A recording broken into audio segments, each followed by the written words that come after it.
श्री कृष्ण श्री कृष्ण श्री कृष्ण श्री कृष्ण।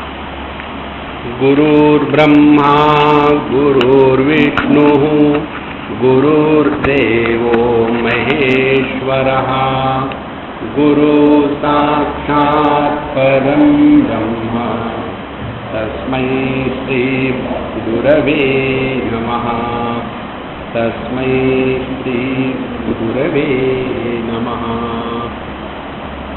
इस समय हम लोग कृष्ण यजुर्वेद के अंतर्गत श्वेताश्वतर उपनिषद का अध्ययन करेंगे। उपनिषद का अध्ययन करने का मूल तात्पर्य है, प्रयोजन है कि हमारे जीवन की दो समस्याओं का जब तक हम पूरी तरह से निर्णय नहीं लगाते तब तक के इस द्वैत के संसार में भटकते रहना ये अनिवार्य बना रहता है। और इसलिए दो समस्या कौन सी है? पहली समस्या है देहात्म भाव से जीना। जब तक हम अपने को देह मान के बैठे हैं तब तक के यह संसार कभी भी खत्म नहीं होगा। जब तक के देह मान के बैठे हैं तब तक के योग का तात्पर्य स्वास्थ्य में होगा, परमात्मा की प्राप्ति में नहीं होगा। जब तक के देह मान के बैठे हैं तब तक के दुनिया का भला करना ये रोग बना रहेगा। जब तक के हमने अपने आप को देह मान के रखा है तब तक के यही कल्पना करते रहेंगे कि इस दुनिया का उद्धार कैसा करें, क्योंकि भगवान कृष्ण फेल हो गए। उन्होंने कहा तो था उद्धरे यदा यदा ही धर्मस्य ग्लानिर्भवति भारत, और क्या उद्धार किया उन्होंने? इसलिए अब मैं दुनिया का उद्धार करने जा रहा हूं। इन सब के पीछे एक ही कारण है, हमने अपने आप को देह मान के रखा है और इसीलिए इस स्थूल देह के तादात्म्य के साथ ही यह स्थूल जगत अस्तित्व में आता है। देखो, भगवान शंकराचार्य का जो ग्रंथ है भज गोविंदम, हम लोग उसको म्यूजिकली पढ़ते हैं क्योंकि शारदा संगीत विद्यालय में है ना। तो जो लोग संगीत में फंसे हैं ना वो अर्थ का अनर्थ कर देते हैं। शब्द का तात्पर्य अर्थयुक्त शब्द होने हैं। यदि शब्दों में अर्थ नहीं होगा तो अनर्थ हो जाएगा। लेकिन भगवान शंकराचार्य का ये जो ग्रंथ है भज गोविंदम इतना सुंदर मेलोडियस है कि उसके अर्थ को भूल जाते हैं और तबला पेटी में फंस जाते हैं। भगवान कहते हैं वहां कुरुते गंगा सागर गमनम व्रत परिपालनम अथवा दानम ज्ञान विहीन सर्वमतेन भजति न मुक्तिम जन्मशतेन। आप कुछ भी करते रहो, कुछ फर्क नहीं पड़ने वाला जब तक हम अपने स्वरूप को नहीं पहचानते। इसलिए पहली समस्या देहात्म भाव की। जब हमने अपने आप को देहात्म भाव से मुक्त कर लिया तो उसका प्रभाव इमीडिएटली हो जाता है कि ये दुनिया अब हमको परेशान नहीं करती। जैसे जब हम देहात्म भाव का थोड़े समय के लिए त्याग करते हैं और वो थोड़ा समय होता है निद्रा।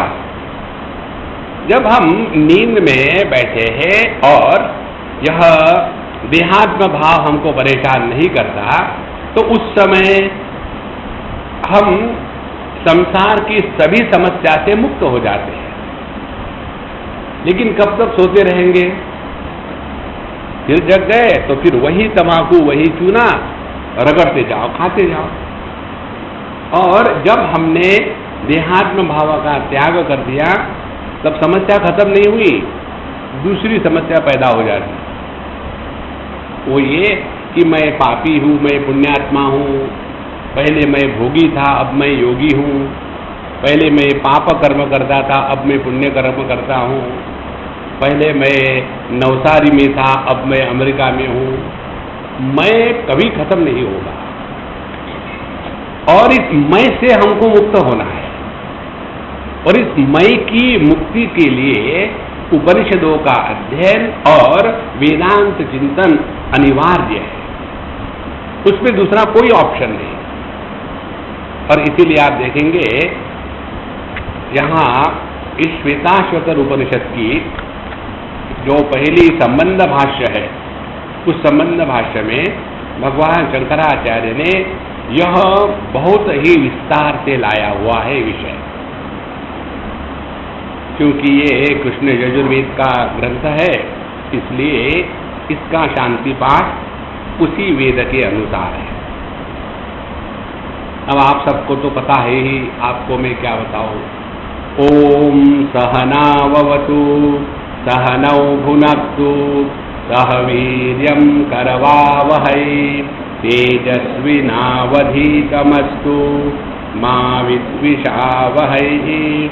ओम शांति शांति शांति।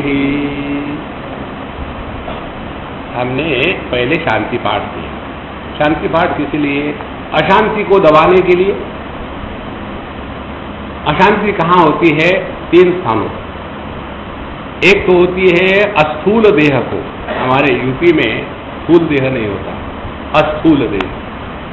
तो स्थूल देह को शांत करने के लिए पहली प्रार्थना। फिर दूसरी शांति हमको चाहिए सूक्ष्म देह को शांत करने के लिए, क्योंकि मनीराम भटकते रहते हैं, रहती नहीं ये जगह। और तीसरी शांति अपनी जो गलत धारणाएं हैं, उन गलत धारणाओं को समझ करके त्याग देना है। गलत धारणा अपने बारे में, जगत के बारे में, ईश्वर के बारे में, परब्रह्म परमात्मा के बारे में, साधना के बारे में, ये जितनी गलत धारणाएं हैं, इसी के कारण हम इस द्वैत के प्रपंच में बड़ा चाव से जीते हैं। तो ये 3 शांतियों को उपलब्ध करने के लिए शांति पाठ कहा जाता है। क्या कहा है शांति पाठ में? ओम सहनावतु, हे भगवान हम दोनों की रक्षा करें। ये शांति पाठ आचार्य और शिष्य साथ साथ बैठ करके करते हैं। अब आप में से जिसने नहीं किया हुआ वो बच गए, तो जिन्होंने किया हो गया वो फंस गए। क्या प्रार्थना करी है? ओम सहनावतु, हे भगवान हमारे दोनों की रक्षा करें। किससे? एक दूसरे से।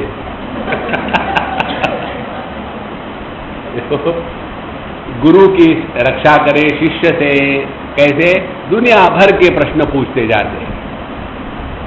देखो एक बात हम आपको बताया, हमारे विचार विचित्र है। जो व्यक्ति प्रश्न पूछता है ना, वो आलसी होता है।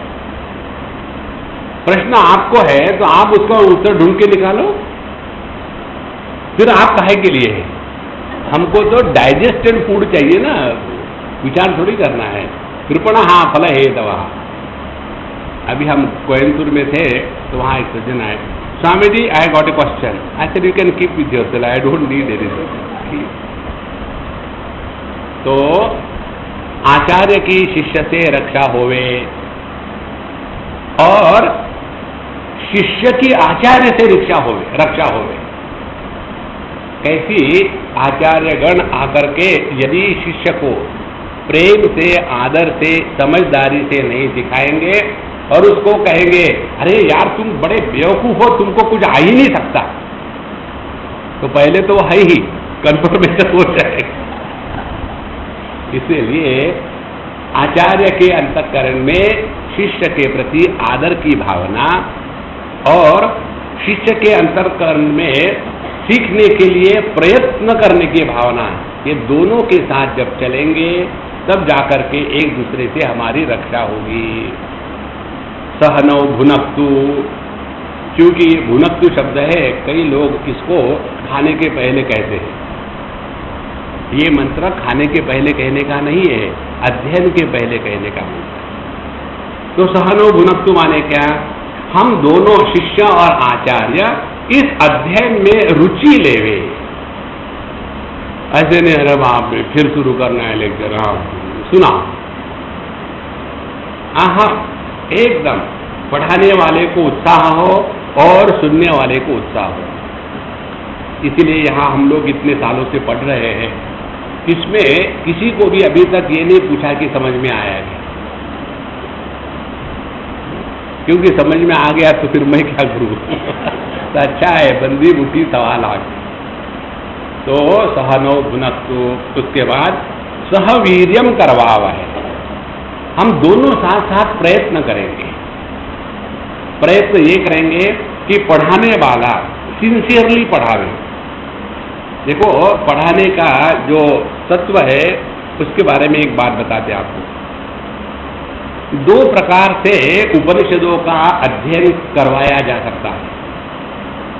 एक बार हमारे स्वामी अखंडानंद जी महाराज बंबई में उन्होंने ब्रह्म सूत्र का अध्यापन किया था, बहुत पुरानी बात।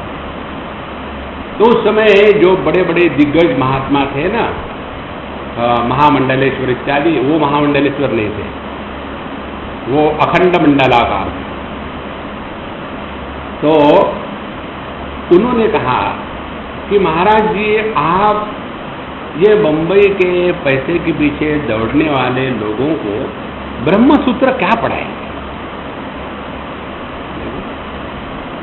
उन्होंने कहा ट्राई मारते हैं।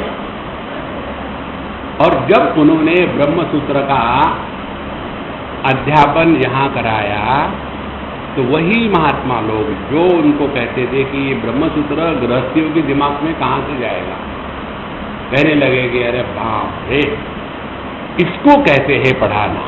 किसको? ध्यान से सुनना। पढ़ने के बाद यदि विद्यार्थी के मन में ये भाव प्रकट हो गया कि अरे ये तो बड़ा आसान है, तब पढ़ना सफल हुआ और पढ़ाना सफल हुआ। यदि पढ़ाने के बाद ये भाव निर्माण हो गया, अच्छा हो गया, अभी तक नहीं पढ़ा था, अपनी बस की बात, तो वह आचार्य फेल हो गया। देखो, इसीलिए सहवीर्यम करवाव है। तो आचार्य को भी पढ़ाते समय ऐसा पढ़ाना है कि पढ़ने वाले के हृदय में ये भाव जागृत होवे कि ये संभव है, असंभव नहीं है। और पढ़ने वाला भी उतना ही सिंसियर हो, आचार्य के सामने चैलेंज के रूप में नहीं बैठे। कई महात्मा आके चले गए, तुम ट्राई करो। हाँ, तो बहुत सिंसियरली पढ़ने को, सीखने को, समझने को तैयार है। सहवीर्यम करवाव, तेजस्विना अधितमस्तु। और चौथी प्रार्थना, इसमें 5 प्रार्थना है। चौथी प्रार्थना है तेजस्विना अधितमस्तु। कई बार क्या हो जाता है कि जब हम सुनते हैं तो बड़ा आसान लगता है, और जैसे बाहर गए जूते पहने सब भूल गए, और फिर वही पुरानी बातें, फिर वही चक चक चक शुरू हो जाती है। इसीलिए जो हम पढ़ते हैं वह हमको जब आवश्यकता है तब उपलब्ध होवे। तेजस्वी जो पढ़ा है वो हमेशा स्पष्ट रूप से उपलब्ध होवे, नहीं तो प्रवचन करते समय ब्रह्म, प्रवचन के बाद भ्रम। हाँ, तेजस्विनावधितमस्तु। और परमात्मा के उपलब्धि का अंतिम और सर्वश्रेष्ठ साधन मां विद्विषाव है। जिस अंतःकरण में घृणा होती है, द्वेष होता है, वह अंतःकरण परमात्मा के प्राकट्य का स्थान नहीं होता। अब देखो, इसको ठीक से समझ लेना। ये कोई आवश्यकता नहीं कि हमको जगत की हर वस्तु, हर व्यक्ति अच्छा लगे, ये संभव नहीं है। लेकिन एक बात संभव है, किसी वस्तु को अच्छा न लगना बात एक है, और किसी वस्तु के प्रति हमारे मन में घृणा होना बात दूसरी है। देखो, जैसे हम चावल नहीं खाते तो हमको लोग कहते हैं स्वामी जी क्यों नहीं खाते? हमने कहा देखो, हम त्यागी हो गए। जब हमने एक कृष्ण के रूप में अवतार लिया था तब बहुत चावल खा लिया, अब रोटियां फाड़ते हैं। लेकिन आपको चावल से इतनी घृणा क्यों है? हमने कहा इसलिए कि मैं साउथ इंडियन नहीं हूं। घृणा नहीं होती, इसीलिए इस जगत में रहते समय आपको यदि कोई वस्तु व्यक्ति अच्छी नहीं लगती तो कोई बात नहीं, डिलीट। इसीलिए हमेशा अपने अंतःकरण की शांति और प्रसन्नता इसका ध्यान रखे तो जाकर के तत्व का दर्शन करने के हम अधिकारी बनते हैं। इसी को कहते हैं ओम शांति शांति शांति। अब इसका जो प्रथम संबंध भाष्य है, श्वेताश्वतर उपनिषद इदम विवरणम अल्पग्रंथ ब्रह्म जिज्ञासूनाम सुख अवबोधाय आरभ्यते, भगवान शंकराचार्य का भाष्य है। इस भाष्य को लेकर के दो चार अटकलें हैं। भगवान शंकराचार्य की जो लिखने की पद्धति है, एकदम कम से कम शब्दों में लिखना और जितना चाहिए उतना ही लिखना, और उसमें भाषा में प्रसाद है, प्रसन्नता है, प्रचुरता है, ये सभी की सभी बातें इस भाष्य में नहीं मिलती। इसीलिए कई लोगों का कहना ऐसा है कि यह जो भाष्य है ना, ये किसी शंकराचार्य ने दूसरे शंकराचार्य ने लिखा होगा। भगवान शंकराचार्य के जो पहले 4 शिष्य थे, उन्होंने कभी अपने को शंकराचार्य नहीं कहा, पीठाधीश्वर ही कहा। उसके बाद पता नहीं कहाँ से ये विचार आ गया कि शंकराचार्य जैसे प्राइम मिनिस्टर एक कुर्सी बन गई, और फिर जैसे अपने देश की जैसे जैसी तरक्की होती है तो ज़्यादा से ज़्यादा लोगों को चीफ मिनिस्टर बनाना है, इसीलिए ज़्यादा से ज़्यादा देश के टुकड़े करेंगे ताकि हर टुकड़े का एक चीफ मिनिस्टर, इसी के द्वारा देश की प्रगति हो। उसी प्रकार से शंकराचार्य के मत का प्रचार करने के लिए जितने ज़्यादा शंकराचार्य होंगे उतने ज़्यादा झगड़े होंगे। देखो महाराज, शंकराचार्य भगवान ने जो भाष्य लिखा है उसके जैसा ये भाष्य है। इसीलिए संतों का कहना है कि किसी अन्य शंकराचार्य जी ने इसको लिख करके, क्योंकि शंकराचार्य ने लिखा है उसी के नाम पर बता दिया। अब हमको इसके झगड़े की कोई मतलब नहीं है, हमको अपने पढ़ने से मतलब है। यहाँ एक बहुत अच्छी बात है इस भाष्य में, आपको कोट करने के लिए बहुत सामग्री मिलेगी, और उन्होंने इसमें बड़े विस्तार से कोटेशन दिए हैं, पूर्ण दिए हैं। नॉर्मली भगवान शंकराचार्य आधी लाइन, एक लाइन देते, फिर आपको खोजना पड़ता है, लेकिन यहाँ उन्होंने विस्तार से दिया है। तो जो ब्रह्म जिज्ञासु है, ब्रह्म जिज्ञासु माने कौन? जिनको अपने स्वरूप की चिंतन में पड़ी हुई है वो ब्रह्म जिज्ञासु है।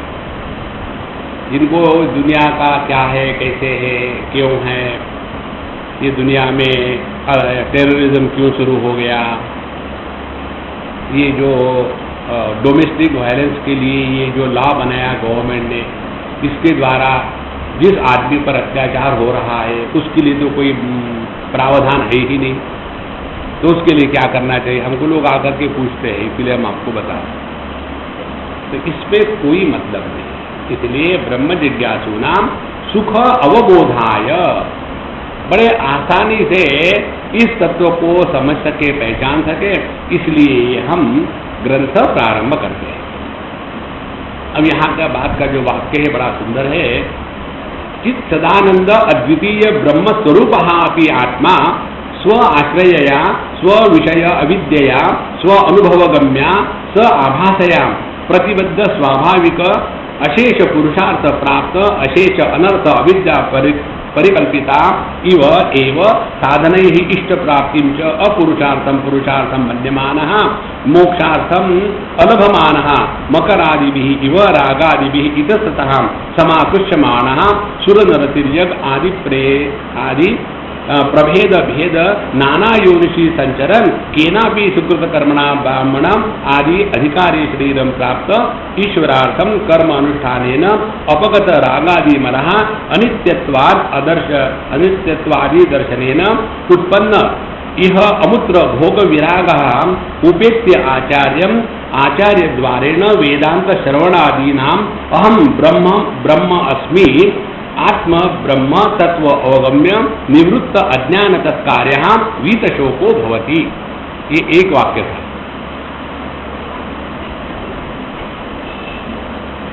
जब इसको आप पढ़ो और समझने लगो तो बड़ा आनंद आता है। जैसे कोई श्रेष्ठ संगीतकार हो और वो सुनने के लिए बैठा हो, तो यदि ठीक से सुर लगते हैं, असुर नहीं आते, तो उसको क्या आनंद होता है उसी को पता है। इसी प्रकार से यहाँ उन्होंने इतने सूक्ष्म तत्वों को इस छोटे से वाक्य में बता दिया। क्या कहते हैं? असल में देखा जाए तो हम सच्चिदानंद परब्रह्म परमात्मा, सच्चिदानंद अद्वितीय ब्रह्म स्वरूप अपि, ये हमारा वास्तविक रूप है। वास्तविक माने वस्तु अनुरूप, ये हमारा वास्तविक रूप है। लेकिन हम ही अपने ही द्वारा निर्मित कल्पना के द्वारा ऐसे बांधे जाते हैं कि उसी में फंस जाते हैं। अब ध्यान से सुनना, व्यक्ति स्वयं ही समझो अपने कोई वस्तु बनाता है। जैसे अभी ये बच्चों ने यहाँ चारों तरफ चित्र बनाए हैं, तो ये बच्चे अपने हाथ से कुछ चित्र बनाते हैं। हम जाते हैं कई जगह में तो वो हमारा चित्र बनाते हैं, दाढ़ी चश्मा और बना करके हमको, Swami ji this is for you. अब वो चित्र हमसे भी गया बीता होता है, भयानक कार्टून। अब उसको देखो, ओह कितना अच्छा है, ओ गुड, मम्मी ने निकाला? नहीं, मैंने देखा। अब उस दिमाग में घुस गया कि मैं बड़ा आर्टिस्ट हूं, और फिर वो बच्चा जैसे बड़ा होता है हर चीज के चित्र निकालने लग जाता है, और फिर 9-10 साल का होगा, 12 साल का होगा, तो चारों तरफ घर में चित्र निकाल के टांग के लगाते हैं। और जब उस लड़की को देखने के लिए लड़का जाता है, उसको कहते देखो हमारे घर में जितने टंगे हुए हैं ना वो इसी के बनाए हुए हैं। और उसको देख करके वो लड़का कहते इससे भी शादी नहीं करूंगा, ये मेरा चित्र निकालेंगे। देखो हमारी ही उत्पत्ति हमको फंसाती है।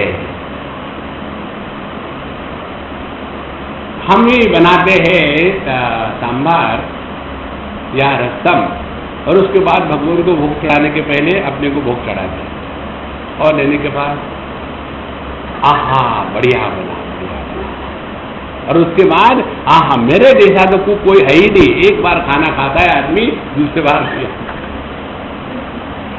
इसी प्रकार से यह परब्रह्म परमात्मा तत्व इस पंचकोशों के माध्यम से प्रकट होकर के अपने को ही पंचकोश समझने लग जाता है और उसी में फंस जाता है। और उसके बाद जिस सुख की, जिस आनंद की अभिव्यक्ति यह संपूर्ण जगत है, उसको भूल करके इस जगत से आनंद को प्राप्त करने के लिए अनर्थ को ही अर्थ समझने लग जाता है। देखो रोग को ही भोग समझने लग जाता है, और इस प्रकार से पुनरपि जननम पुनरपि मरणम इस पे फंसा रहता है। लेकिन भगवान की कृपा से सुकृत कर्मणाम ब्राह्मणादि अधिकारी शरीरम प्राप्त, लेकिन अनेक जन्मों के सत्कर्म के द्वारा मनुष्य जन्म प्राप्त हुआ। और मनुष्य जन्म में भी ब्राह्मण शरीर का तात्पर्य है कि जिसको ब्रह्म ज्ञान की भूख है वह ब्राह्मण शरीर। तो जिसको इस ब्रह्म ज्ञान की भूख है, ऐसा शरीर प्राप्त होने के बाद ईश्वरार्थ कर्म अनुष्ठानेन फिर उसके जीवन में उपासना और भक्ति का उदय होता है। ध्यान से सुनना, कर्म और योग करने वाले अपने मैं को और तगड़ा बनाते हैं। तो इसीलिए आप देखेंगे ये जो कर्म करने वाले कर्मयोगी जिनको कहते हैं, और ये जो योगी है आसना प्राणायामा करने वाले, इनमें मैं बहुत तगड़ा होता है। आप कोई भी कर्मकांडी देखेंगे वो शांत नहीं मिलेगा। और उसी प्रकार से जैसे आप योग साधना इत्यादि करो तो आप में दिव्य शक्तियां प्रकट होने लग जाती है। विभूति पाप में सब वर्णन आता है। और जैसे हम में कोई शक्तियां प्रकट होने लग गई तो शॉपिंग सेंटर शुरू हो गया। शॉपिंग सेंटर माने इसको शाप दे उसको आशीर्वाद, इसको शाप दे उसको आशीर्वाद। शाप और आशीर्वाद तभी संभव है जब हमने द्वैत को सत्य के रूप में स्वीकार किया। और उसमें फिर मैं बना रहता है। तो इस मैं से मुक्त होने के लिए ईश्वरार्थ कर्म अनुष्ठान है न, जब भगवान के लिए कर्म करने लग जाते हैं तो कर्म निकल करके कर्म योग प्रारंभ होता है, और उपासना करने के कारण धीरे धीरे अंतःकरण शुद्ध हो गया। और फिर कहते हैं कि उपासना में प्रारंभ में तो मैं होता है, लेकिन जब उस उपासना का फल है उसके प्राप्ति के समय विचार बदल जाता है। जो भी कुछ हो रहा है वह प्रभु की इच्छा से हो रहा है। फिर ऐसे साधक के जीवन में मैं अपने आप डायलूट हो गया। फिर उसके लिए जो भी कुछ हो रहा है हरि इच्छा। तो जगत के घटनाओं को लेकर के मैंने कुछ निर्माण किया, मैंने पाप किया, मैंने पुण्य किया, इससे हट करके अब भक्त के जीवन में ईश्वर की इच्छा, ईश्वर का अनुग्रह, यही एक मूल बात बन जाती है। और ऐसी जब बात हो जाती है तो अपगत रागादि मल, हमारे अंतःकरण में जो राग लोभ काम क्रोध इत्यादि है अपगत, और वो संपूर्ण निकल गए।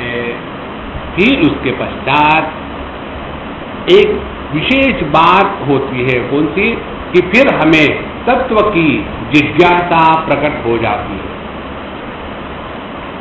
देखो कोई बर्तन होते हैं ना भगवान के सामने जो दीप स्तंभ लगाते हैं, उसको कई दिनों से कुछ हाथ मत लगाओ तो उसके ऊपर में ऑक्साइड बन जाता है, वो काले काले हो जाते हैं। फिर हम ब्रासो लगा करके क्या करते हैं, बाहर का जो ऑक्साइड है उसको डिसॉल्व करके निकाल डालते हैं, और उस पीतल में जो अपनी शाइनिंग है वो प्रकट हो जाती है। इसी प्रकार से हमारे अंतःकरण में यह राग दो इत्यादि जो दोष है उसको इस कर्म उपासना के द्वारा साफ करने के बाद उसी अंतःकरण में ब्रह्म जिज्ञासा प्रकट होती है। इसीलिए जो भिन्न प्रकार के लोग हैं उनके लिए भगवान का अनुग्रह भिन्न प्रकार से होता है। जिसकी शादी नहीं हुई उसके लिए भगवान का अनुग्रह, भगवान शादी करा दो, शादी हो गई स्वामी जी भगवान की दया से मेरी शादी हो गई। जो शादी से परेशान है उसके लिए भगवान का अनुग्रह, स्वामी जी भगवान की दया से डाइवोर्स पूरा हो गया। आपको लगता होगा कि मैं हमेशा मजाक करता हूँ, लेकिन ये सत्य है। कल परसों ही मुझे फोन आया, स्वामी जी कितने दिनों से चल रहा था, आपकी दया से डाइवोर्स पूरा हो गया। तदास्तु। डाइवोर्स के पहले भी मुझे कहा था कि स्वामी जी मुझे बहुत डर लग रहा है, मैं क्या कर रहा है, अभी कैंसिल करो डाइवोर्स, हुआ थोड़ी है। नहीं नहीं नहीं हम नहीं रह सकते साथ, ले लो फिर, लेकिन डर लग रहा है तो मत करो। जब हो गया स्वामी जी आपकी दया से हो गया। तो इसलिए भगवान की कृपा क्या होती है, जो शादीशुदा नहीं उसकी शादी, जो शादीशुदा है उसका डाइवोर्स, जिसको नौकरी नहीं है उसको नौकरी मिलनी, जिसको बच्चे नहीं है उसको बच्चे मिलने, जिसको बच्चे हैं वो अच्छे निकले, जो बच्चे अच्छे हैं हमारी बात माने, जो हमारी बात मानते हैं लेकिन काम करे, जो हमारी बात मान करके रहते हैं वो कुछ काम नहीं करते, तुम्हारी बात मानते रहेंगे, बताओ खाने को खिलाओ। इस प्रकार से हरेक की भगवान की कृपा की परिभाषा भिन्न भिन्न होती है। जो परमात्मा के प्राप्ति के लिए निकल पड़ा है उसके लिए भगवान की कृपा का अर्थ होता है जगत के प्रति वैराग्य जागृत हो जावे। इसलिए यहाँ कहते हैं अनित्यत्वादि दर्शनेन उत्पन्न इह अमुत्र अर्थ भोग विरागः। हमको ना तो इस दुनिया से कुछ चाहिए ना तो स्वर्ग नरक जाना है। एक बात स्पष्ट समझ लो संतो, घास के पत्ते से लेकर के ब्रह्मा जी तक ये सब का सब द्वैत का प्रपंच है। इसमें हमको कहीं नहीं फंसना है, नहीं तो उपासना करके फिर हम चले जाएंगे हमारे इष्ट देव के वहां जाके क्या करेंगे। वही भोग करेंगे, माने जो यहां भोग करते थे वो भोग करेंगे। देखो, इसीलिए वेदांत की यही सबसे महत्व की देन है कि हम इस द्वैत से हमेशा के लिए निकल जाएं। यदि आपको कहा, चलो जैसे कई लोग कहते हैं, मुझे कल किसने कहा था, उसकी शादी की बात कर रहे थे, तो स्वामी जी उसने स्पष्ट कह दिया, मैं कुछ भी करूंगी लेकिन मैं अपने इंडिया को छोड़ करके शादी करने के लिए बाहर नहीं जाऊंगी। अब देखो, जिस व्यक्ति के अंतःकरण में अन्य देशों के प्रति आकर्षण नहीं है, उस व्यक्ति को आप क्या कहोगे? इसी प्रकार से जिस व्यक्ति के अंतःकरण में चाहे मृत्यु लोग रहे, चाहे वरुण लोग रहे, चाहे ब्रह्म लोग रहे, वहां का आकर्षण नहीं है, उसके लिए क्या है? तो इसीलिए जब हमारे अंतःकरण में इस जगत में और उस जगत में अब कुछ नहीं चाहिए, कठोपनिषद में परमात्मा के उपलब्धि का यही लक्षण बताया है। वहां कहते हैं, यदा सर्वे प्रमुच्यन्ते कामा यस्य हृदि स्मृताः, जिसके अंतःकरण से सभी कामनाएं हमेशा के लिए निकल चुकी है, कामना रहित चेतन सत्ता ही परब्रह्म परमात्मा है, और उसमें हम उनसे अलग नहीं रह सकते। इसीलिए ऐसा जिसके अंतःकरण में भोग विराग हो गया है, फिर उपेत्य आचार्यम, फिर हम आचार्य के पास चले जाते हैं। देखो, उपेत्य आचार्यम, फिर आचार्य द्वारेण वेदांत श्रवणादीनाम अहम ब्रह्मास्मि इति ब्रह्म तत्वम अवगम्य, फिर वहां जाकर के फिर हमको क्या बताया जाता है? आचार्य की कक्षा में यही बताया जाता है। दो प्रकार के साधु संत होते हैं। पहला प्रकार वो है जो हमारी इच्छाओं को पूरा करते हैं, और दूसरा प्रकार वो है जो हमारी अंतःकरण से इच्छाओं को हमेशा के लिए मिटा देते हैं। अब क्या चाहिए, विचार करो। यदि हम अपनी इच्छाओं को पूरा करने में लगेंगे, एक इच्छा पूरी हो गई, देखो लो महाराज जी के कारण हो गया, फिर उसके बाद दूसरी इच्छा आई। तो ये जितनी उपासना होती है ना, भगवान की भक्ति करने वाले और बाबा जी के पास जाकर के मांगने वाले, ये मालूम है क्या है? Signing an MOU। उसमें क्या होता है? दो बातें। सर, यस, आपके पास अनंत शक्ति है, हाँ जी, लेकिन इच्छा एक भी नहीं, हाँ जी, तो आपकी शक्ति नष्ट हो रही है, हाँ जी। अब मेरे पास अनंत इच्छाएं हैं लेकिन शक्ति एक भी नहीं, तो why not we sign an MOU? इच्छाएं मेरी, शक्ति आपकी, आपकी शक्ति उपयोग में आएगी, मेरी इच्छा पूरी होगी। श्याम रामचंद्र की जय। तो जब तक हमारे अंतःकरण में इच्छाओं को पूरा करना ये बात बनी है, तब तक के वेदांत श्रवण में कभी भी हमारा मन नहीं लग सकता। और फिर हम कहेंगे, हाँ, वेदांत से क्या मिलता है? मिलता कुछ नहीं, सब खूब बैठोगे, त्यागी नहीं किए अमृतत्व मानसु। इसीलिए वेदांत श्रवणादीनाम अहम ब्रह्मास्मीति ब्रह्म आत्म तत्व अवगम्य निवृत्त अज्ञान, फिर अपना जो स्वरूप का ज्ञान है वह हमेशा के लिए मिट जाएगा। फिर क्या होगा? फिर वीत शोकः भवति, फिर वह व्यक्ति रोना धोना हमेशा के लिए बंद करता है। एक सामगायन्नास्ते हा वूहा वूहा वू अहमन्नम अहमन्नम अहमन्नम अहमन्नादो। कहाँ कहा था हमने? कि सुना लगता है, सुना सुना लगता है। तैत्तिरीयोपनिषद हम लोगों ने पढ़ा है, आपने पढ़ाया होगा। हमने पढ़ा, किसने कहा? जीवन से सभी दुख हमेशा के लिए खत्म हो जाते हैं। ध्यान से सुनना, दुख खत्म हो जाने का मतलब दुख आते नहीं। देखो, फिर दुख आने के बाद हम दुखी नहीं होते, अन्यथा हमारे दिमाग में गलत भ्रांति हो जाती है। यदि रामकृष्ण परमहंस जितने भगवान के भगत थे, उनको भगवान की प्राप्ति हो गई थी, तो उनको कैंसर क्यों हुआ? भगवान रमण महर्षि को क्यों हुआ? तो उनको बताना पड़ता है, देखो भगवान के प्राप्ति का लक्षण ही कैंसर है। अच्छा, तो चलो टाटा में और वहां सब भगवान के भगत है, नमस्कार करो। अभी मैं गया था कोयम्बटूर से गुरुवायूर भगवान कृष्ण के दर्शन के लिए। सुबह निकले हम लोग, शाम को वापस आए, फिर बस स्टेशन से। तो जो हमारा ड्राइवर था उसका नाम टाटा था और उसने बहुत बढ़िया गाड़ी चलाई। तो जैसे हम लोग पहुंचे गुरुवायूर और वहाँ दर्शन करके आए, हमने कहा टाटा मैं तुमसे बड़ा खुश हो गया। तो बोले मैं क्या करूँ?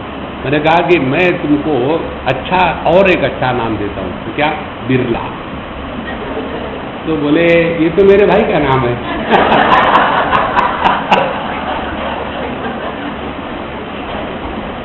तो उसने कहा कि हमारे पिताजी बड़े गरीब, और गरीबी में आदमी नॉर्मली दुखी होता है बोले, लेकिन हमारे पिताजी कभी गरीब नहीं हुए। उन्होंने कहा टाटा बिरला क्या बनना है? उनके बाप बनेंगे, इसीलिए अपने बच्चों के नाम टाटा बिरला। इस देश का सबसे अमीर आदमी कौन है? टाटा बिरला नहीं, उसका बाप। तो इसीलिए वीत शोकहा भवति, जीवन में दुख का आना एक बात है और दुखी होना दूसरी बात। अविद्या निवृत्ति लक्षणस्य मोक्षस्य विद्या अधीनत्वात् युज्यते च तत् अर्थ उपनिषद आरंभः। और यह जो अविद्या है अपने स्वरूप के बारे में, इसके निवृत्ति के लिए ब्रह्म ज्ञान की आवश्यकता है और इसीलिए यह उपनिषद का आरंभ करना योग्य है। इसको कहते हैं जस्टिफिकेशन ऑफ द थेसिस। जब ये लोग थेसिस लिखते हैं ना, जो बेकार होते हैं वो पीएचडी करते हैं, जो थेसिस लिखते हैं पहले वो जस्टिफाई करते हैं। हमने ये प्रोजेक्ट क्यों लिया? बेकार से इसलिए लिया, ये इसलिए लिया कि यदि इसके ऊपर कोई कार्य नहीं होता ना तो पता नहीं इस देश का क्या हो जाता है, और इसीलिए वो थीसिस लिखते हैं। इसी प्रकार से यहाँ इन्होंने जस्टिफिकेशन दिया, इसलिए ये हमने भाष्य आरंभ किया है।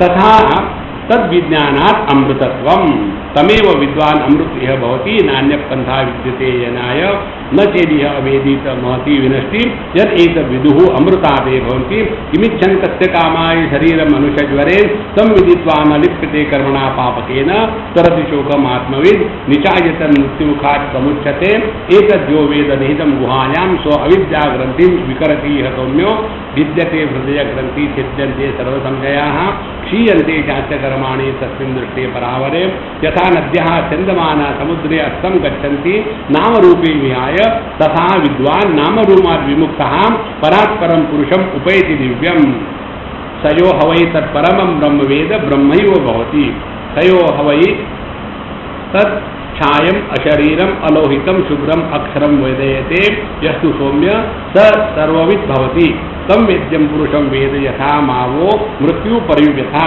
तत्र को मोहः कशोकः एकत्वानुपश्यतः विद्यायाम् अमृतम् अश्नुते भूतेषु भूतेषु विचित्य धीरा प्रेत्यास्मात् लोकात् अमृता भवन्ति। एक के बाद एक उन्होंने झड़ी लगा दी है उदाहरण देने, और ये सभी का तात्पर्य एक ही है।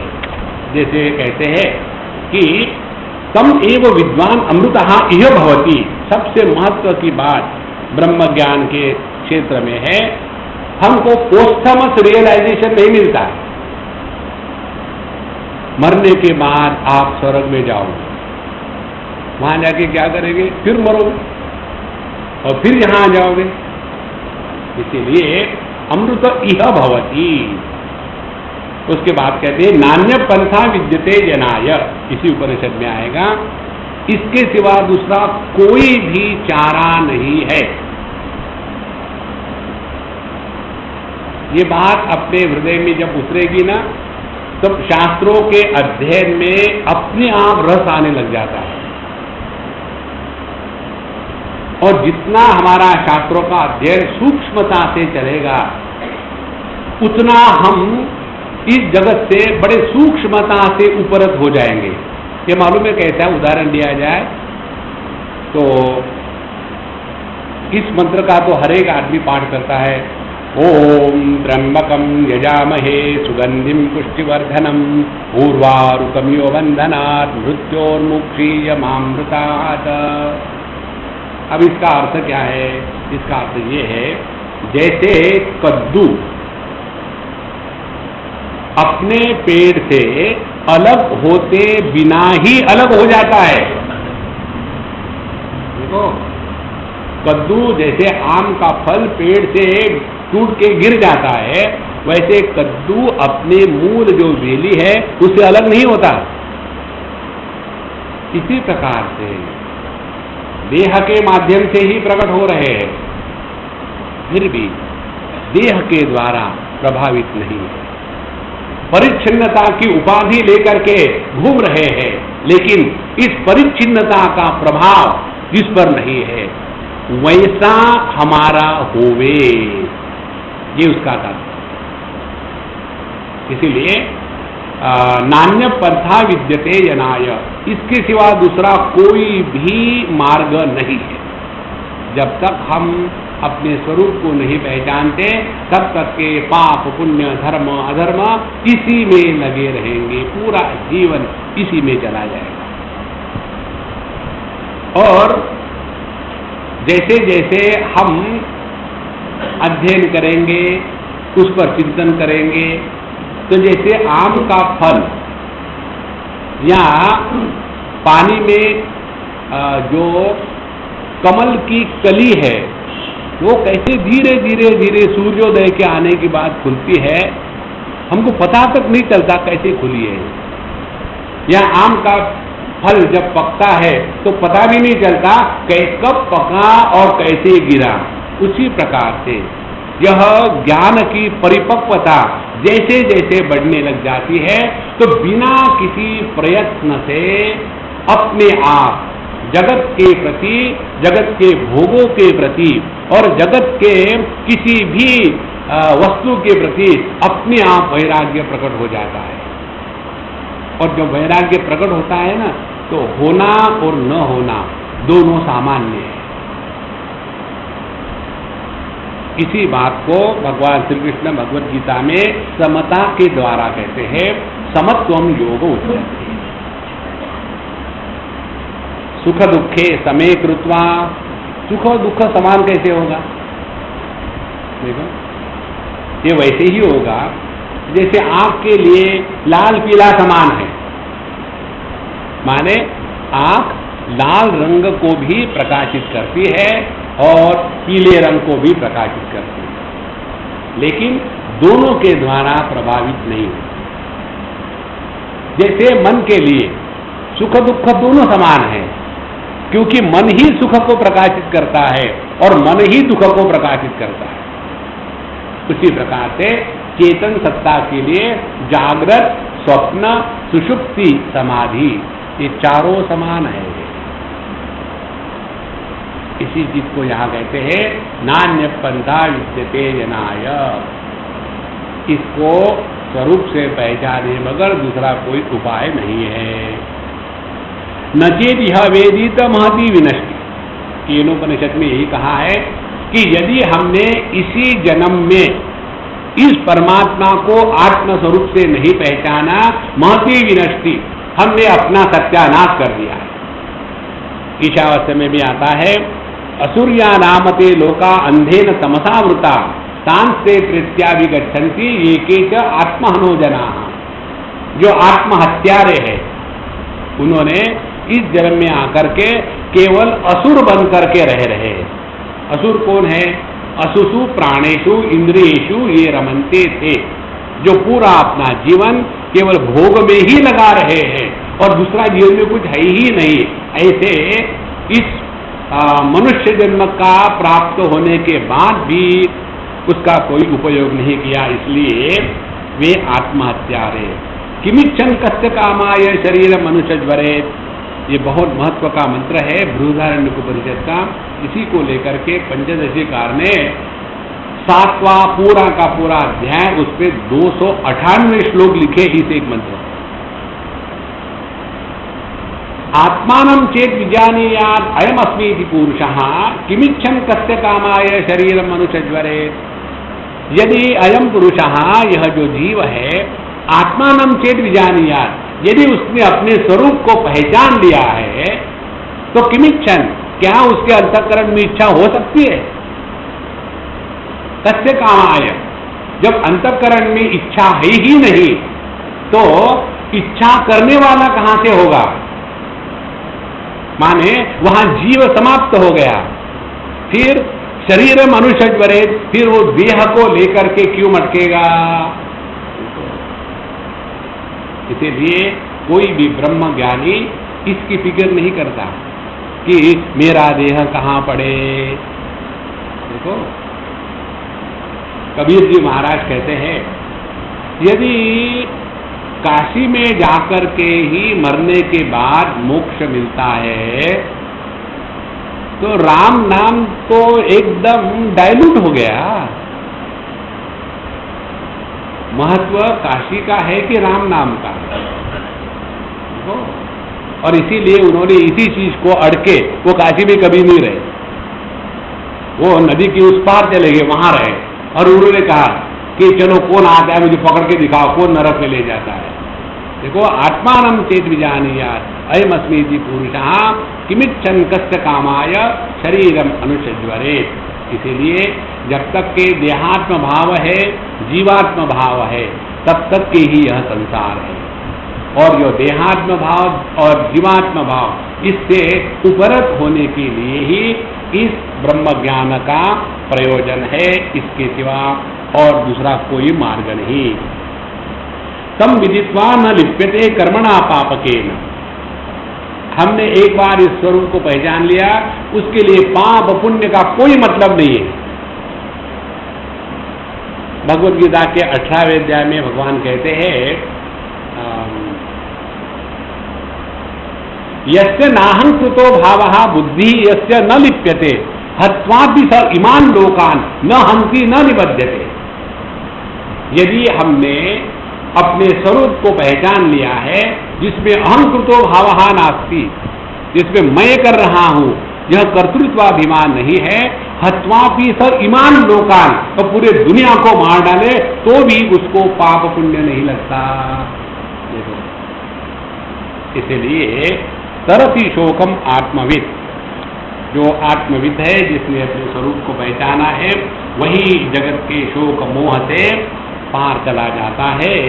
एतद्यो वेद निहितम गुहायाम सहा अविद्याग्रंथिम विकरती है सौम्य। मुंडकोपनिषद में देखा है कि जो साधक हे सौम्य, हे विद्यार्थी, हे प्यारे, यदि हमने अपने ही हृदय में उस परमात्मा तत्व को पहचान लिया है तो उसकी हृदय ग्रंथि टूट जाती है। हृदय ग्रंथि माने क्या, इसको जरा ठीक से समझ लेना। जैसे आप लोगों ने देखा होगा, ये जो नेकटाई की गांठ बांधते हैं, जिसमें नेक को बांधते हैं, उसको नेक टाई कहते हैं। टाई माने बांधना, नेक माने नेक। अब उसकी विशेषता मालूम है क्या है? जब उसमें नेक हो तो गांठ लगती है, नेक को निकालना लोग खींचो तो गांठ खुल जाती है। माने वो गांठ न होते हुए भी गांठ के जैसी लगती है। उसी प्रकार से अविद्या ग्रंथि का तात्पर्य है, हृदय ग्रंथि का तात्पर्य है अविद्या, काम और कर्म। हमने अपने स्वरूप को नहीं पहचाना, अपने को अपूर्ण माना, जगत को अन्य माना, और अपनी अपूर्णता को मिटाने के लिए जगत के वस्तुओं के प्राप्ति की जो इच्छा है वही काम है, वही कामना है, और फिर उस कामना को पूरा करने के लिए कर्म करने में लग जाएंगे। इसीलिए कर्म से जो निवृत्त है वो वही है कि जिनमें कोई इच्छा नहीं। जैसे हमने आपको बताया था कहीं शायद, एक बच्चे को पूछा स्कूल में, जिनको जिनको खुशी चाहिए हाथ ऊपर करो। अभी हम गए थे गोवा में और वास्को में एक स्कूल में हमको ले गए, और सब हेट्रोजीनियस ग्रुप, छोटे से बच्चे लेकर के 12वीं क्लास में। मैंने उनसे क्या बताओ मैं, नहीं स्वामी जी आशीर्वाद दीजिए। ये आशीर्वाद देने का रोग पता नहीं कहाँ से आया अपने धर्म में। तो उसके बाद मैं बैठा, सभी बेचारे बच्चे ऐसे बैठे, कोई ऐसे बैठे, छोटे छोटे बच्चे 12वीं क्लास बच्चे। अब उनको कैसे माफ करें? छोटे बच्चों को देख करके उनको कहे कि देखो, unless you secure good grades in your 12th standard you will not get anything. उनको क्या है 12th स्टैंडर्ड क्या है? और यदि मैं उन बच्चों को देखो, हमको जो है ना मम्मी की बात माननी चाहिए, और वो 12वीं क्लास में मम्मी की बात माननी चाहिए। अब कैसी बात करेंगे? तो मैंने सोचा कि इनको खेलना शुरू किया। फिर कहा देखो, जिनको जिनको आनंद चाहिए, खुशी चाहिए, हाथ ऊपर उठाओ। सभी ने उठाया।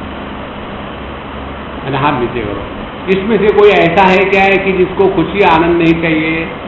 तो एक लड़की ने हाथ उठाया, 12वीं क्लास में, तुम आ जाओ यहाँ, वो आ गए।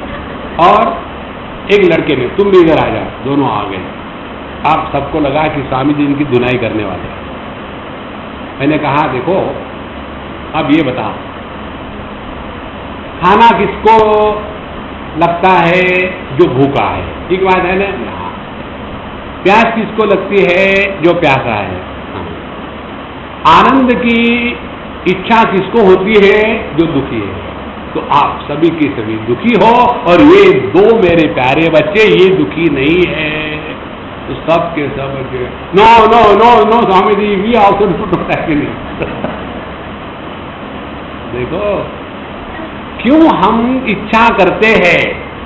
क्योंकि हमने अपने आप को कंगाल मान के रखा है। तो हृदय ग्रंथि यही है, अविद्या काम कर्म विद्यते हृदय ग्रंथि छिद्यन्ते सर्व संशयाः क्षीयन्ते चास्य कर्माणि तस्मिन् दृष्टे परावरे। यह परमात्मा तत्व जो इस जगत के परे है और जो इस जगत में ओतप्रोत है, साइमल्टेनियसली ट्रांसेंडेंटल एंड इमिनेंट, ऐसा जब ये तत्व हमको प्रकट हो जाता है, तब उसके अंतःकरण की ये जो हृदय ग्रंथि है वो खुल जाती है। छिद्यन्ते सर्व संशयाः, फिर कोई भी संशय मन में नहीं रहता। और क्षीयन्ते चास्य कर्माणि, अस्य कर्माणि क्षीयन्ते, फिर उसके अंतःकरण के जीवन के सभी कर्म समाप्त हो गए। कर्म रहित चेतन सत्ता ही परमात्मा है। यथा नद्यः स्यन्दमाना समुद्रे अस्तं गच्छन्ति नाम रूपे विहाय, तथा विद्वान् नाम रूपात् विमुक्तः परात् परं पुरुषम् उपैति दिव्यम्। जैसे नदी समुद्र में जाती है तो क्या होता है? नाम रूपे विहाय। दुनिया क्या है? दुनिया है नाम रूप। और जब तक कि हम इस नाम रूप का बोझा अपने दिमाग पर रखते हैं ना, तभी तक ये संसार है। और जिन्होंने ये समझ लिया है उनके लिए तथा विद्वान नाम रूपाद विमुक्तः, इसीलिए जिन्होंने स्वरूप को पहचान लिया है उनके लिए नाम रूप का कोई भी मतलब नहीं है। नाम रूपाद विमुक्तः। हमारे जो स्वामी अखंडानंद जी महाराज के गुरु थे, उनका नाम था स्वामी पूर्णानंद तीर्थ। बहुत कम लोगों को मालूम है, क्योंकि वो उड़िया प्रदेश के थे। उड़िया लोगों का बोलना बंगालियों के जैसे बड़ा विचित्र होता है। इसे बंगाली लोग कहते हैं ना आत्मा, आत्मा को वो आत्मा कहते हैं, अद्वैत को अद्वैत कहते हैं। इसी प्रकार से ये उड़िया बाबा लोग भी ऐसे ही बोलते हैं। तो क्योंकि वो उड़ीसा के थे, उनकी भाषा से पता चल गया, तो सभी के सब उनको उड़िया बाबा कहते। तो उनको क्या फर्क पड़ता है, कुछ भी नाम से बोलो, वो अपने मस्ती में मस्त रहते थे। नाम रूपात विमुक्त परात् परम पुरुषम उपैति दिव्यम। यह जो अनंत अखंड तत्व है उसी को प्राप्त हो जाते हैं। इस प्रकार से ये उपनिषदों के अनेक और यहाँ उन्होंने दिए हैं संदर्भ। फिर भगवद गीता के बताते हैं, बुद्धियुक्तो जहाती है उभय सुकृत दुष्कृते। जिसने इस समझदारी से किया है उसके लिए यह पाप पुण्य दोनों का कोई भी मतलब नहीं रहता। कर्मजम बुद्धियुक्ता ही फलम त्यक्त्वा मनीषिणः जन्म बंध विनिर्मुक्ता पदम गच्छन्ति अनामयन। जिन्होंने कर्म के अच्छे बुरे फलों को अपने ज्ञान के द्वारा समाप्त कर लिया है, वही कर्म के परे जो पर ब्रह्म है उसको प्राप्त कर लेता है। ज्ञानाग्नि सर्वकर्माणि भस्मसात् कुरुते तथा। 5वें अध्याय में, 4वें अध्याय में कहते भगवान, ज्ञान की अग्नि इस कर्म को भस्मसात कर देती है। जैसे अग्नि लकड़ी को भस्मसात कर देती है। कारण क्या है? कर्म किसको कहते हैं? कर्म है इच्छा की, कामना की अभिव्यक्ति। इच्छा कामना का जन्म कहाँ से हुआ? अपने स्वरूप के अज्ञान से। अपने स्वरूप का जो अज्ञान है वो किसके द्वारा मिटता है? ज्ञान की अग्नि के द्वारा। और इसीलिए ज्ञानी पुरुष के जीवन में कर्म का कोई भी महात्मा नहीं रहता। एक बुद्ध्वा बुद्धिमान स्यात्। देखो, परमात्मा की प्राप्ति केवल बोध के रूप में ही हो सकती है। ज्ञान और बोध शास्त्रों का अध्ययन करने से, सत्संग सुनने से जो प्राप्त है वो ज्ञान है। और इस ज्ञान का जब अनुभव आता है तब उसी अनुभवित ज्ञान को बोध कहते हैं। अंग्रेजी में ये शब्दों का अर्थ भिन्न भिन्न नहीं है, वहां केवल नॉलेज कहते हैं। तो एक बुद्ध्वा बुद्धिमान स्यात्, केवल अपने स्वरूप को पहचानने के बाद ही कृतकृत्यश्च भारत, उसके जीवन में कुछ करना बाकी नहीं रहता। कुछ करना बाकी नहीं रहने का तात्पर्य ये नहीं कि वो संत महात्मा कुछ करता नहीं, भले करे, लेकिन उसको कुछ कर्म करने ही चाहिए, ऐसा उसके ऊपर कोई बंधन नहीं रहता। इस प्रकार से उन्होंने बहुत सारे यहाँ कोटेशन दिए हैं, उसको आप पढ़ते जाओ और आनंद में रहो। लेकिन यदि हम ऐसा कहें, ननु भवेत् उपनिषदम आरंभः यदि विज्ञानस्यैव मोक्ष साधनत्वं भवेत्, न च एतदस्ति कर्मणापि मोक्ष साधनत्वम् अवगमात्। अपां सोमपामृतः अभूम अक्षय्यं हवै चातुर्मास्य याजिनः सुकृतं भवति इत्यादिना। अब यहाँ दूसरा प्रश्न उठाते हैं कि ये तो ठीक है आपने जो कहा, लेकिन कर्म तो बहुत महत्व है जीवन में। क्योंकि कहाँ है स्पष्ट कि मनुष्य चातुर्मास से जो करता है उसको चातुर्मास के कारण पुण्य प्राप्त होता है और पुण्य के द्वारा वो अमृतत्व को प्राप्त करता है।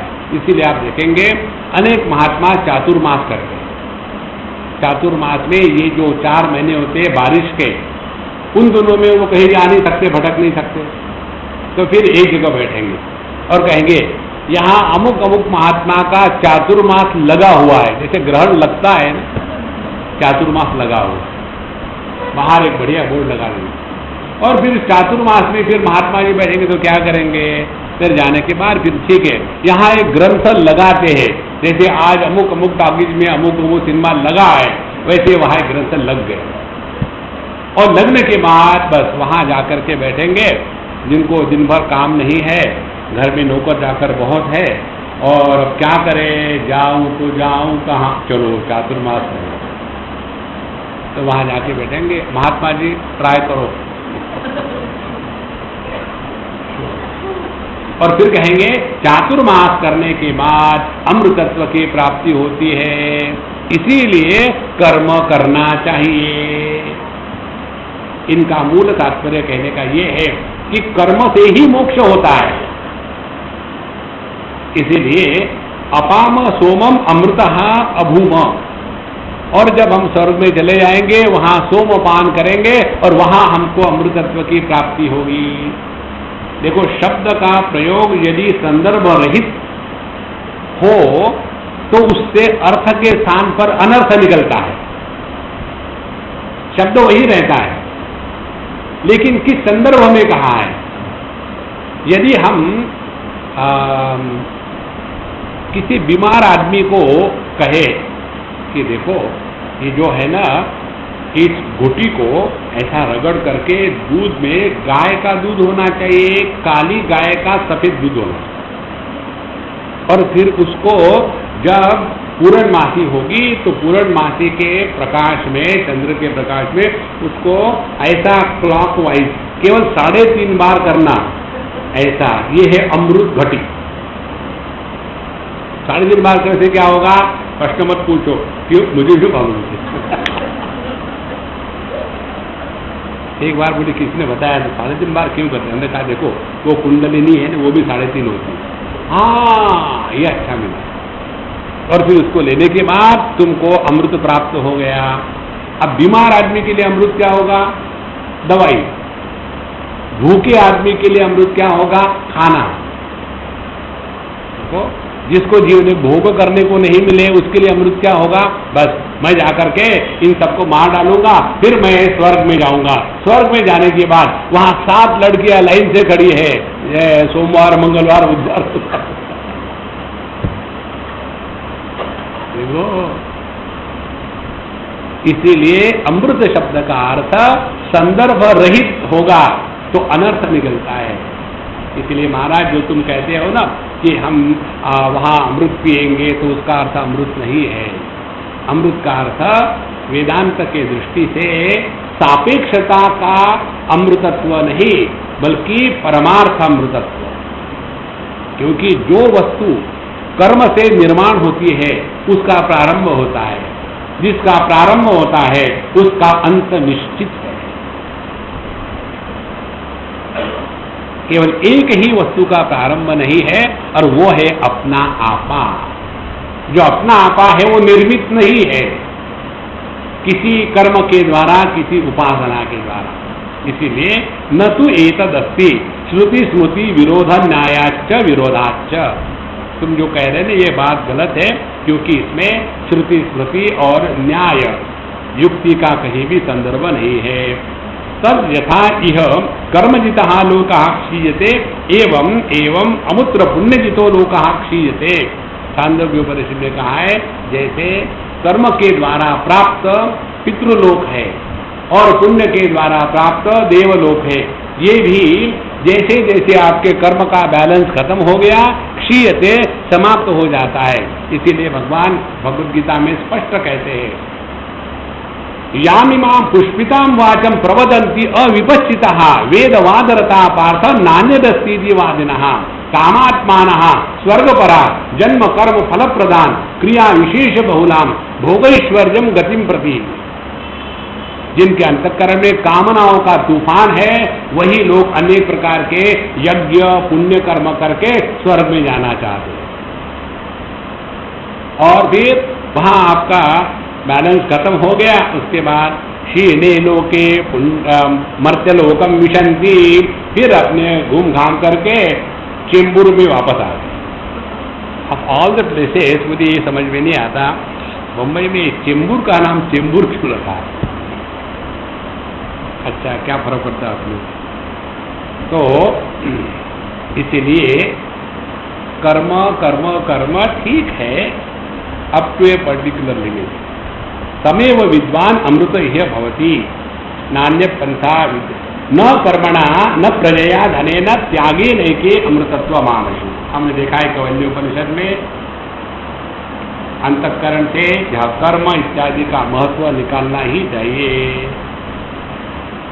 हम लोगों ने मुंडकोपनिषद में पढ़ा था, प्लवा हेते अदृढ़ा यज्ञ रूपा अष्टादशोक्तमवरम येषु कर्म एतत् श्रेयो ये अभिनंदन्ति मूढ़ाः जरा मृत्युम ते पुनरेवापियन्ति। जो मूर्ख है, मूर्ख शिरोमणि है, वो अष्टादशोक्तम अवरम येषु कर्म, जो 18 वस्तुओं के मिलने के बाद कर्म निर्माण होता है, कौन से 18 वस्तु है? वहां 16 होते हैं पंडित लोग, 4 वेदों के 4 तो ऋत्विक हो गए, अध्वर्यु हो गए, सामगा हो गए, और ये चारों 4 16 हो गए। उसके बाद पति पत्नी यजमान 18 लोग मिलकर के जो कर्म नियत होता है वह श्रेष्ठ मन कहने वाले ये अभिनंदन्ति मूढ़ा। फिर उनका क्या होता है? जरा मृत्यु ते पुनरेवापियंती। फिर उनके जीवन में अच्छा कर्म किया, स्वर्ग में गए, वहाँ कुछ गड़बड़ी हो गई, फिर वापस आ गए। एक बड़ा कंजूस व्यक्ति स्वर्ग में गया, उसके बाद जब वहाँ गया तो देखा गेट पर, दिखाओ तुम्हारा पर्चा क्या है। तो वहाँ चित्रगुप्त कंप्यूटर से जो चित्रगुप्त कंप्यूटर से प्रिंट आउट उसके हाथ में दिया, इसको लेके अंदर जाओ। तो वहाँ देखा इसने केवल पाप ही पाप किया है, एक बार सिर्फ पुण्य किया था, 4 ने किसी को दक्षिणा दी थी। आर्ग्यूमेंट करने लगा, मुझे तो पहले स्वर्ग में जाना है। बोले देखो तुमको स्वर्ग में जाने का अधिकार है, लेकिन यहाँ के नियम ऐसे हैं, पहले नरक में जाना पड़ता है फिर स्वर्ग में। बोले नहीं, मैं तो नहीं मानूंगा, मैं इंडिया का हूँ। तो झगड़ा शुरू हो गया। यमराज बैठे थे, क्या हो रहा है? देखो ना ये ऐसा कहते हैं, इधर भेजो इसको। हाँ क्या बात है? देखो मैं कुछ भी हूँ, मैंने 4 आने दक्षिणा दी थी, पुण्य हुआ, पहले स्वर्ग में जाना है। मानने को तैयार ही नहीं। यमराज ने कहा अरे इधर आना, 4 आने ले आना, ले 4 आने बात हमेशा के लिए। देखो ये पाप पुण्य के चक्कर में ज्यादा मत फंसना भैया। सर्वारंभा ही दोषेण धूमेन अग्निवार्ता। इस जगत में कोई भी ऐसा कर्म नहीं है कि जो केवल पुण्य है, और कोई भी ऐसा कर्म नहीं है कि जो केवल पाप है। पाप पुण्य हमेशा सापेक्षता से होता है। इसीलिए जो मूढ़ है वो इसीलिए बिजी रहते हैं। न अस्ति अकृतः कृतेन, यह जो परमात्मा तत्व है यह अकृत है, यह निर्मित नहीं है, इसीलिए कृतेन किम मम, फिर मुझे करने से क्या मतलब है? कर्मणा बध्यते जंतु विद्यया च विमुच्यते तस्मात् कर्म न कुर्वन्ति यतयः पारदर्शिनः। देखो मनुष्य जो चक्कर में फंसा है ना, जन्म मरण के, इस कर्म के द्वारा ही पड़ा है। इसीलिए इस कर्म को समझ करके इससे मुक्ति पाना है। इसीलिए पारदर्शिनः यतयः कर्म न कुर्वन्ति, ये कर्म के चक्कर में कभी नहीं पड़ते। अज्ञान मलपूर्णत्वात् पुराणो मलिनः स्मृतः तत्क्षयाद्वये भवेन्मुक्ति नान्यथा कर्म कोटिभिः। हमारे अंतःकरण में जो अविद्या का मल चढ़ा है उसको निकालना यही जीवन का लक्ष्य है। कर्म के द्वारा वो और दृढ़ हो जाता है। प्रजया कर्मणा मुक्ति धने न च सताम नहीं त्यागे नैके न मुक्ति स्यात् तत् अभावे भ्रमन्त्य हो। इसीलिए ना प्रजा से ना कर्म से मुक्ति मिलती है। इस प्रकार से इन्होंने बड़े सुंदर सुंदर यहाँ उदाहरण दिए हैं। उसको पढ़ो, उस पर चिंतन करो, उसको याद करो, और कोई आपके सामने आया तो कोट करो, फिर आपसे वो डरने लगेगा। अरे बाप रे वेदांती है, भागो। देखो एकांत प्राप्त करने का ये तरीका है। कोई आता है आप गड़बड़ करने की, बैठो बैठो। देखो ऐतरेयोपनिषद में ये कहा है, तैत्तरीयोपनिषद में ये कहा है। अच्छा मैं जरा चलूँ। ये टेक्निक मैंने मालूम है कहाँ से सीखी। जब मैं लोग जहाँ खाना खाने जाता हूँ ना, तब मैंने ये टेक्निक सीखी। उनको सच सच बताओ ना कि अब मेरा पेट भर गया है, मुझे नहीं खाना है, तो मानेंगे थोड़ी हो। मैं अच्छा नहीं बना, अच्छा नहीं बना तो फिर नहीं देंगे। उनको सच सच कहो ना कि अब पेट भरा है, अच्छा बना है, कहाँ और लो। एक बार मैंने गलती कर दी, कुछ खाया और नहीं ये बहुत अच्छा बना है, और लो, नहीं इतना अच्छा नहीं बना। एक बार किसी काम इसलिए आप आगे एक प्रश्न उठाते, ननु एवं ही कर्मणाम देवादि प्राप्ति हेतुत्वेन बंध हेतुत्वमेव च। कहते हैं कि देवत्व की जो प्राप्ति होती है कर्म के कारण, तो ये क्या बंधन ही है क्या? तो बोलते देखो, देवता का स्थान प्राप्त होना भी बंधन ही है। हमारे कठोपनिषद के जो आचार्य है भगवान यमराज, वो अपने शिष्य नचिकेत को कहते हैं कि नचिकेत, जब मैं तुम्हारे जैसा साधक था ना, उस समय पता नहीं मेरे दिमाग में क्या कीड़ा घुस गया, मुझे ऐसे लगा कि मैं यमराज बन जाऊं, सब दुनिया मुझे कांपेगी, मैं सबका नियंत्रण करूंगा। जैसे होता है ना कि मैं प्राइम मिनिस्टर बन जाऊं, फिर पूरी दुनिया मेरी मुट्ठी में है, फिर पता चल जाता है कि मैं सबकी मुट्ठी में हूं। इसी प्रकार से कोई भी देवता का स्थान हो, वह भी सापेक्षता के क्षेत्र में होने के कारण वहाँ अनंत आनंद नहीं है। इसीलिए कर्मणा पितृलोकः, मनुष्य कर्म के द्वारा पितृलोक में जाते हैं। सर्व एते पुण्यलोका भवन्ति, ये सभी के सभी पुण्यलोक ही है, उसमें जाने से कोई मतलब नहीं।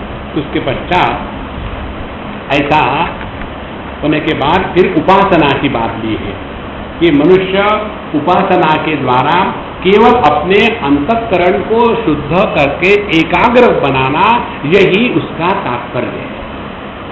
देखो, हम लोग साधना करने के लिए बैठते हैं तो बाहर से कोई भी विक्षेप ना हो तो भी हमको अंदर से ही परेशानी होती है। देखो, एसी चल रहा है, कोई डिस्टर्ब करने वाला नहीं, फोन ऑफ कर दिया है और शांत से बैठो, नहीं कुछ पता नहीं क्या हो गया स्वामी, आजकल मेरी साधना खत्म हो गई है, रुक गई है, अब मैं क्या करूं?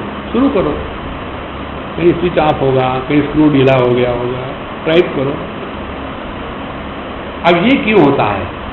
ये इसलिए होता है कि हमने अपने आप को कोई भी कार्य करते समय अनुष्ठान से करना चाहिए, ये ट्रेनिंग नहीं दिया है। जीवन को अनुष्ठान में बनाना है। अब देखो, हम लोग यहाँ शारदा संगीत में कितने सालों से आ रहे हैं और बिना किसी विशेष प्रयत्न से, केवल जैसे यहाँ आते हैं, अब 7 दिन का सत्र है तो आपको किसी को भी निमंत्रण नहीं दिया जाता, मुझे भी निमंत्रण नहीं दिया जाता। ये सब हम लोगों ने माने बिना कहे अनुष्ठान धारण कर लिया है, इसीलिए अपने आप यहाँ आते हैं और सुनते हैं, चले जाते हैं खाली होकर के और फिर अगले बार आते। देखो, इसीलिए इसमें आनंद है और इसीलिए ये धीरे धीरे पूरा हो रहा है। तो जिसने अपने जीवन को अनुष्ठान से जीना ये सीखना है, उसके लिए उपासना की आवश्यकता है। यदि आप अपने को ऐसा चॉइस दे दो ना कि जब टाइम मिलेगा तब हम गायत्री का जप करेंगे, हम आपको गारंटी देते हैं आपको टाइम कभी नहीं मिलेगा, टाइम निकालना पड़ता है। एक बार हम दिल्ली से पिलानी जा रहे थे, बीच में मेजर राज्य आता है हरियाणा, फिर राजस्थान आता है, और जब हम जा रहे थे तो एक जगह रुके चाय पीने के लिए, और एक जाट की चाय की दुकान। तो जाट लोग वैसे बड़े इंटेलिजेंट होते हैं और उनमें विनोद बुद्धि बड़ी प्रखर होती है जाटों में, इसीलिए कहते हैं ये पढ़ा लिखा जाट 16 दुनिया 8। तो हम लोग गए, चाय मंगाई और चाय कुछ बढ़िया नहीं, बोले महात्मा जी चाय में मजा नहीं आया। वो कहता मजा नहीं आता, मजा लेना पड़ता है। अरे ये बड़ी पते की बात बताई। देखो, जीवन में टाइम मिलता नहीं, निकालना पड़ता है। देखो महाराज, और उसके लिए जीवन को अनुष्ठान में चलावे। तो जीवन को अनुष्ठान में चलाने के लिए हमें यह उपासना करनी आवश्यक है, नहीं तो उसी चक्कर में गए मंदिर में, भगवान ये कर रहे, भगवान वो कर रहे हैं, कह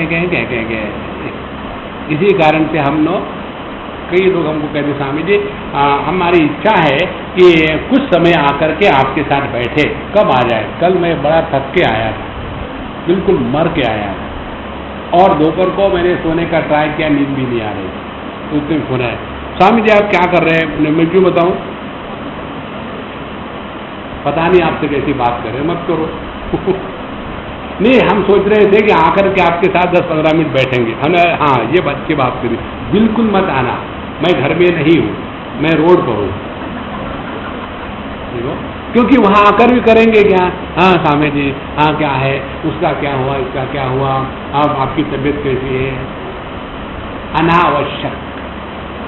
इसलिए जीवन को अनुष्ठान में बनाना है।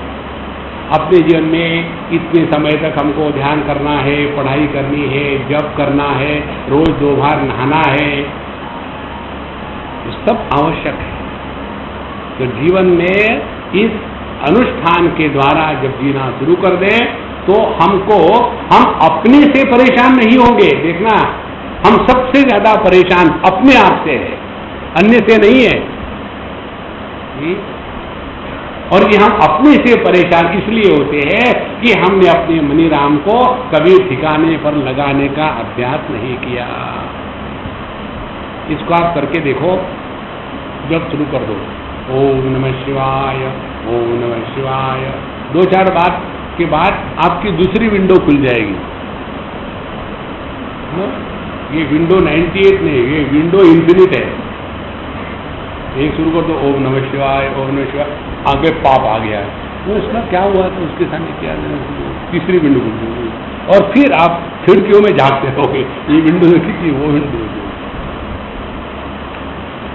तो इसका एक ही कारण है कि हमारा अपने मन पर नियंत्रण नहीं। तो कर्म के द्वारा अंतःकरण की शुद्धि और उपासना के द्वारा हम अपने मन को एकाग्र करें। इसलिए विद्याम च यद्वेदो भयं स अविद्या मृत्युम तीर्त्वा विद्यामृतमश्नुते। ईशावास्य में आता है कि अविद्या के द्वारा माने कर्म के द्वारा हम मृत्यु को तर जाते हैं। मृत्यु क्या है? आलस, निद्रा, प्रमाद। जो व्यक्ति कर्म में लगा है उसके जीवन में आलस, निद्रा, प्रमाद नहीं, और उपासना में जो लगा है उसके जीवन में चित्त की एकाग्रता आ गई, और इसी के द्वारा वह व्यक्ति अपने आप को ब्रह्म ज्ञान का अधिकारी बनाता है। और ऐसे जो ब्रह्म ज्ञान के अधिकारी बने हैं, ऐसे सभी के सभी ब्रह्म ज्ञान के अधिकारी इकट्ठे हो जाते हैं। तो उस समय वो किस प्रकार से बात करते हैं, क्या बात करते हैं, इससे यह श्वेताश्वतर उपनिषद प्रथम मंत्र से प्रारंभ होता है। हरि ओम ब्रह्मवादिनो वदन्ति किम कारणं ब्रह्म कुतस्म जाता जीवाम केन क्वच संप्रतिष्ठा अधिष्ठिता केन सुखेतरेषु वर्तामहे ब्रह्मविदो व्यवस्था। जब यह 66वें पेज पर है, ब्रह्म 66वें पेज पर है, तो यह ब्रह्मज्ञानी इकट्ठे हो गए और उन्होंने आपस में डिस्कशन शुरू कर दिया, अगली गवर्नमेंट किसकी बनेगी। ओम पूर्णमदः पूर्णमिदं पूर्णात् पूर्णमुदच्यते पूर्णस्य पूर्णमादाय पूर्णमेवावशिष्यते। ओम शांति शांति शांति। हरि ओम। श्री गुरुभ्यो नमः। हरि ओम।